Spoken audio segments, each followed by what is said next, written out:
C'était il y a 3 ans, à 2500 km de l'Ukraine. Un autre soulèvement populaire chassait du pouvoir un dictateur corrompu. C'était en Tunisie. La révolution de Jasmin doit, dans les prochains jours, aboutir à l'adoption d'une nouvelle constitution. Elle garantira les droits fondamentaux, en particulier l'égalité entre les hommes et les femmes.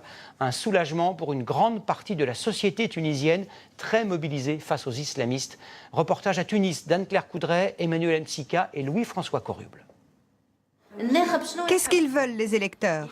Ils veulent qu'on les mette à l'aise. Et c'est ce que vous allez apprendre à faire. Autour de la table, des étudiantes ou des médecins. La Constitution n'est même pas encore adoptée, qu'elle se prépare déjà à être candidate aux futures élections. Même la manière de serrer les mains est importante. Le texte reconnaît l'égalité entre les citoyens et les citoyennes. Il valide aussi le principe de parité, concept inédit dans le monde arabe. Et elles le savent, en Tunisie, la femme a intérêt à profiter de tous ses droits. Elle ne doit pas lâcher, parce que l'homme, il n'attend que ça. Car depuis 3 ans, la bataille a été difficile, avec un parti islamiste majoritaire et des salafistes décomplexés, bloquant les universités, n'hésitant pas à remplacer le drapeau tunisien par le drapeau noir d'Al-Qaïda. Les images de cette étudiante qui tente de les en empêcher ont fait le tour du pays. Depuis, ce campus est devenu le symbole de la résistance. Ici, l'on se réjouit plus qu'ailleurs que le mot charia n'apparaisse pas dans la nouvelle constitution. Mais le calme est précaire.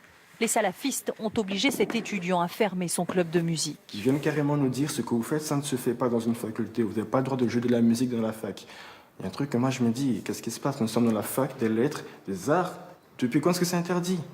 Le doyen lui-même ne sort jamais sans protection policière, menacé de mort après avoir interdit le port du niqab dans les salles de cours. Nous avons défendu les valeurs qui sont celles de toute université qui se respecte à travers le monde. Vous êtes optimiste aujourd'hui? Oui, toujours. L'optimisme des professeurs ou des avocats comme Dalila. La jeune femme vient de lancer une toute nouvelle télé avec des journalistes. Des petits moyens, mais un grand principe, l'indépendance. Il y a quelque chose que la révolution tunisienne a vraiment pu arracher, c'est la liberté d'expression. C'est une spécificité de la Tunisie. Ni en Égypte, ni en Libye, ni au Yémen, ni en Syrie, on a vu une société civile aussi déterminée, aussi courageuse. Alors certes, la démocratie mettra du temps à s'installer.